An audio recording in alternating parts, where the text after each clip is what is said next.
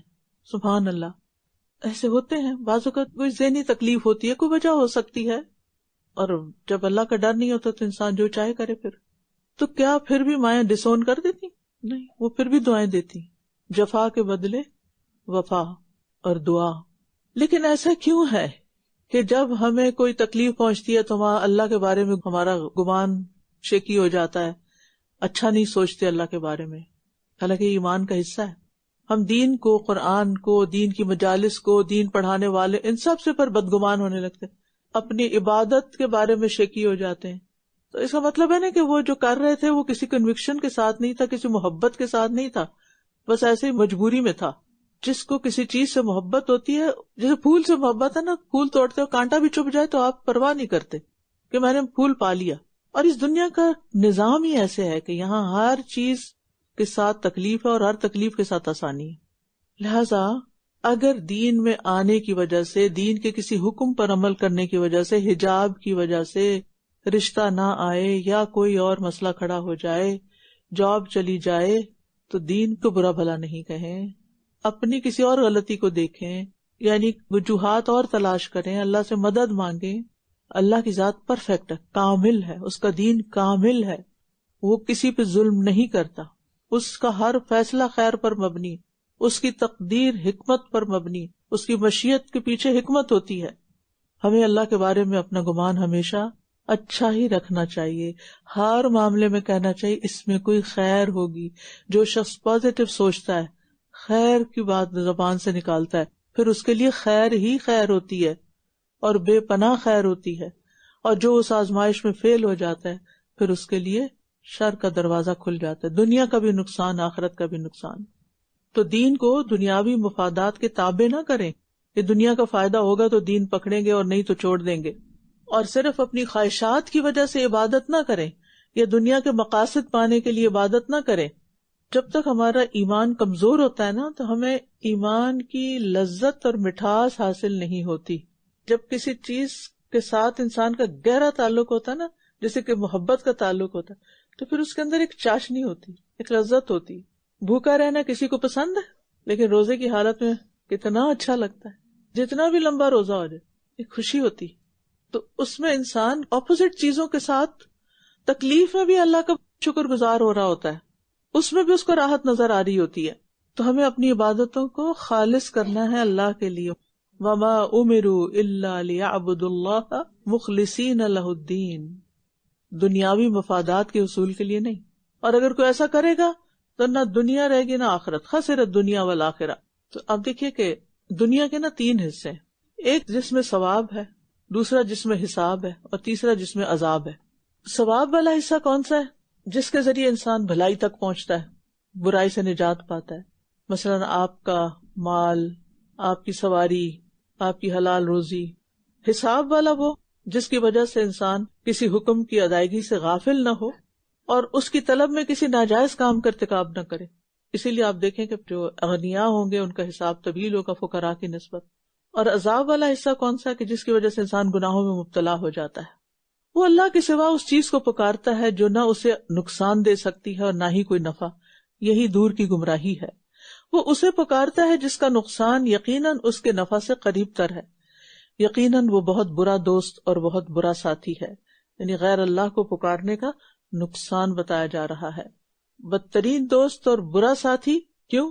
اس لیے کہ اچھا ساتھی تو وہ ہوتا ہے جو آپ کو فائدہ پہنچاتا ہے، اور جو اس سے قاصر رہے تو پھر یہ بدترین مددگار ہوں گے۔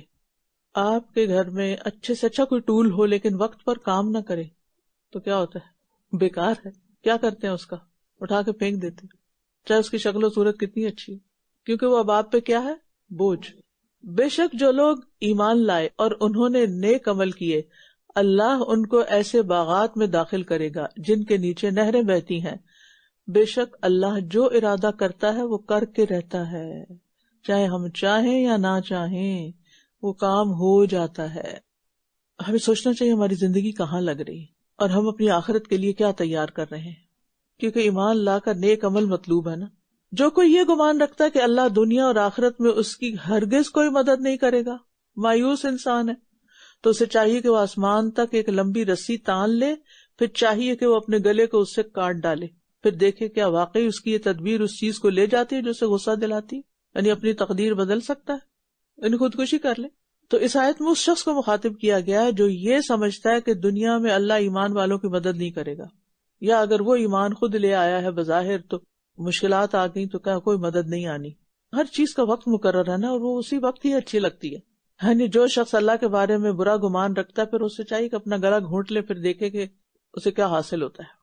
یعنی اللہ سے نا امید شخص پھر مر جائے، موت مانگتے ہیں نا، سوئسائڈ کرنا چاہتے ہیں، اور مر جائے پھر دیکھے ہوتا ہے کیا. یہ ایک طرح سے محاورتاً بھی کہا گیا، جیسے ہم کہتے ہیں نا اگر اس بات پہ یقین نہیں تو جاؤ پھر دیوار سے ٹکر مارو، پھر دیکھو کیا ہوتا ہے. اور اسی طرح ہم نے اس قرآن کو واضح آیات کی صورت میں نازل کیا ہے، اور یہ کہ اللہ جسے چاہتا ہے ہدایت دیتا ہے. بے شک جو لوگ ایمان لائے اور جو یہودی بن گئے اور صابی اور نصارا اور مجوسی اور وہ جنہوں نے شرک کیا، یقیناً اللہ ان سب کے درمیان قیامت کے دن فیصلہ کرے گا. بے شک اللہ ہر چیز پر خوب گواہ ہے. مختلف فرقوں کی بات ہوئی ہے، اور پھر یہ کہ دنیا میں یہ اختلاف کر رہے ہیں، کوئی فیصلہ نہیں کر پا رہا، تو آگے جا کے ہو جائے گا. لیکن یہ بات مانی ہوئی ہے کہ ہر وہ فرقہ جو شرک کرتا ہے وہ گمراہ فرقہ ہے. کیا آپ نے دیکھا نہیں کہ اللہ ہی کے لیے سجدہ کر رہے ہیں وہ سب جو آسمانوں میں ہیں اور جو زمین میں ہیں، اور سورج اور چاند اور ستارے اور پہاڑ اور درخت اور چوپائے اور بہت سے لوگ بھی، اور بہت سے وہ ہیں جن پر عذاب ثابت ہو چکا ہے. اور جسے اللہ رسوا کر دے پھر اسے کوئی عزت دینے والا نہیں. بے شک اللہ کرتا ہے جو وہ چاہتا ہے. یہ ساری مخلوقات اللہ کے آگے جھکی ہیں، لیکن کچھ لوگ ان کے آگے جھکتے ہیں. کتنی حیرت کی بات ہے. سورج روز اللہ کو سجدہ کرتا ہے، اور کچھ لوگ سورج کے پجاری. لا علمی، جہالت، ناسمجھی، بے عقلی. جمادات، نباتات، حیوانات سب اللہ کا حق ادا کر رہے ہیں، اللہ کی اطاعت کرتے ہیں، اور کچھ انسان بھی کرتے ہیں. اور کچھ انسان دنیا والوں میں عزت پانے کے لیے اللہ کی عبادت سے منہ موڑ جاتے ہیں، دین سے روگردانی کرتے ہیں، اور یہ بھول جاتے ہیں کہ عزت ساری اللہ کے ہاتھ میں ہے. جو شخص دنیا کی زیب و زینت اختیار کرنے کے لیے، دنیا میں نام کمانے کے لیے، بڑا بننے کے لیے اللہ اور اس کے رسول کی اطاعت کو چھوڑ دیتا ہے اور دنیا کو ان پر ترجیح دیتا ہے، اللہ کے نزدیک وہ بالکل بے وقت ہے، ورتھ لیس. یعنی جو اللہ کی نافرمانی کرے ذلت اس کے مقدر میں ہے. حسن بصری کہتے ہیں وہ اللہ کے نزدیک ذلیل ہو گئے جنہوں نے اس کی نافرمانی کی، اور اگر وہ اللہ کے نزدیک عزت والے ہوتے تو وہ انہیں بچا لیتا. اور کسی کا قول ہے وہ بہترین لباس پہنتے ہیں، یعنی دنیا کے چاہنے والے، دنیا سے محبت رکھنے والے، وہ بہترین لباس پہنتے ہیں، اعلیٰ سواریوں پہ سوار ہوتے ہیں، شاندار محلوں میں رہتے ہیں، لیکن گناہ کی ذلت ہر جگہ ان کا پیچھا کرتی ہے. وَمَن يُهِنِ اللَّهُ فَمَا لَهُ مِن مُكْرِمٍ. جس کی توہین اللہ کر دے یا جو اللہ کی نگاہوں میں قابل احترام نہیں، پھر اس کو کوئی بھی عزت نہیں دے گا. یعنی انسان بظاہر تو بہت بڑا بنا ہوا ہے نا اللہ کی نافرمانی کر کے، لیکن یہ ساری مخلوق جو اللہ کو سجدہ کرتی ہے نا، اس کے نزدیک اس کی کوئی ورث نہیں ہوتی. یہ دو جھگڑنے والے ہیں جنہوں نے اپنے رب کے بارے میں جھگڑا کیا، تو جنہوں نے کفر کیا ان کے لیے آگ کے کپڑے کاٹے جا چکے ہیں، ان کے سروں کے اوپر سے کھولتا ہوا پانی انڈیلا جائے گا. دو فریقوں سے مراد ایک ماننے والا اور ایک نہ ماننے والا. یہ کس کے بارے میں جھگڑا کرتے ہیں؟ توحید کے بارے میں. لیکن جو نہیں مانتے پھر ان کا انجام بھی بتا دیا گیا کہ ان کے لیے کیسے لباس تیار ہیں. سعید بن جبیر کہتے ہیں یہ کپڑے پگھلے ہوئے تانبے کے ہوں گے. اللہ توبہ توبہ. کیونکہ پگھلی ہوئی چیز جو ہوتی ہے نا وہ زیادہ تکلیف دیتی ہے. آپ نے کبھی موم کی تکلیف محسوس کی جب وہ ہاتھ پہ قطرہ گر جائے، تیل کا چھینٹا کہیں پڑ جائے، کوئی بھی پگھلی ہوئی چیز، یعنی وہ ان کو اس طرح گھیر لیں گے جیسے جسموں کو کپڑے گھیر لیتے ہیں. اس کے ساتھ پگھلا دیا جائے گا جو کچھ ان کے پیٹوں میں ہے، اور کھالیں بھی، اور ان کے لیے لوہے کے ہتھوڑے ہوں گے. اللہ توبہ استغفر اللہ. جب کبھی غم کی وجہ سے وہ اس سے نکلنا چاہیں گے اسی میں پلٹا دیے جائیں گے. اور کہا جائے گا چکھو جلتی آگ کا عذاب. إن الله يدخل الذين آمنوا وعملوا الصالحات جنات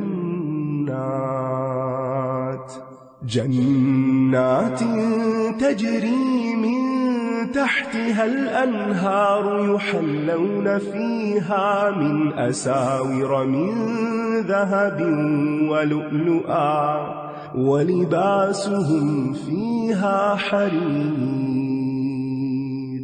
وهدوا إلى الطيب من القول وهدوا إلى صراط الحميد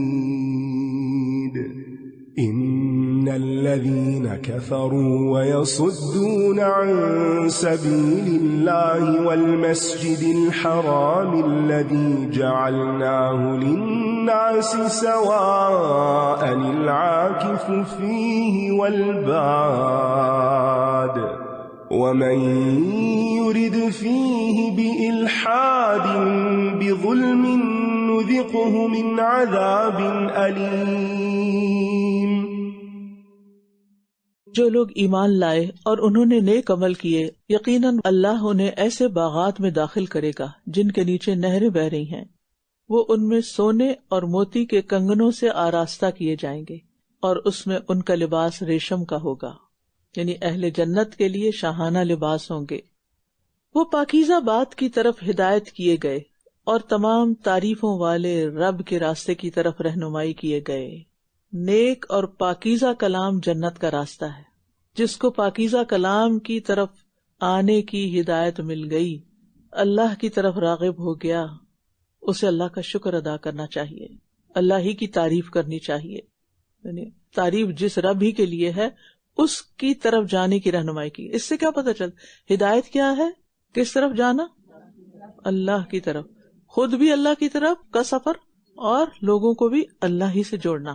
یہ ہے اصل دین. بے شک جن لوگوں نے کفر کیا اور وہ اللہ کے راستے سے اور مسجد حرام سے روکتے ہیں جسے ہم نے سب لوگوں کے لیے مساوی بنایا ہے، خواہ وہ اس مکہ کے باشندے ہوں یا باہر سے آنے والے، اور جو کوئی اس میں کسی ظلم کے ساتھ کج ربی کا ارادہ کرے گا تو ہم اسے دردناک عذاب کا مزہ چکھائیں گے.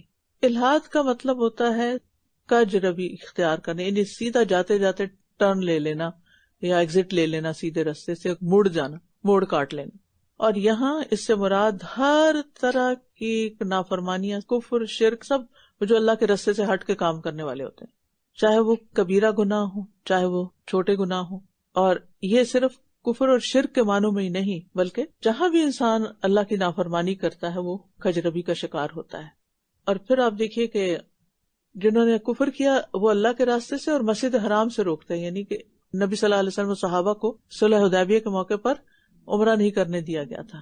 تو پھر اس کے بعد قیامت تک کے لیے یہ سب کے لیے کیا ہے؟ برابر ہے. صرف وہاں کے رہنے والے نہیں، خواہ وہ اس مکہ کے باشندے ہوں یا باہر سے آنے والے ہوں. اور کسی کو حق نہیں کہ کوئی کسی پر ظلم اور زیادتی کرے، کسی کے عیبوں پہ نظر ڈالے یا زبان درازی کرے. یا تو حرم میں، اللہ کے گھر میں کسی بھی قسم کی برائی کا ارادہ کرنا گناہ ہے، یہ الحاد ہے. اور برائی کے ارادے پر بھی سزا دی جائے گی چاہے وہ برائی نہ کرو. سمجھ آئی؟ عام طور پر تو کوئی برائی کا ارادہ کرتا ہے اور نہیں کرتا تو پھر کیا ہوتا ہے؟ وہ برائی نہیں لکھی جاتی بلکہ نیکی لکھ لی جاتی کہ یہ برائی سے باز آ گیا. لیکن حرم ایسی جگہ ہے کہ وہاں جو کوئی اس میں ظلم کے ساتھ کجربی کا ارادہ کرے گا، ابھی کی نہیں، تو اس کی جزا کیا ہے؟ دردناک عذاب. اللہ تعالی ہمیں اس سے محفوظ رکھے. اللہم اقسم لنا من خشیتک ما تحول به بیننا وبین معصیتک ومن طاعتک ما تبلغنا به جنتک ومن الیقین ما تهون به علینا مصائب الدنیا. اللہم متعنا باسماعنا وابصارنا وقواتنا ما احییتنا واجعله الوارث منا واجعل ثأرنا على من ظلمنا وانصرنا على من عادانا ولا تجعل مصیبتنا فی دیننا ولا تجعل الدنیا اکبر ہمنا ولا مبلغ علمنا ولا تسلط علینا من لا یرحمنا.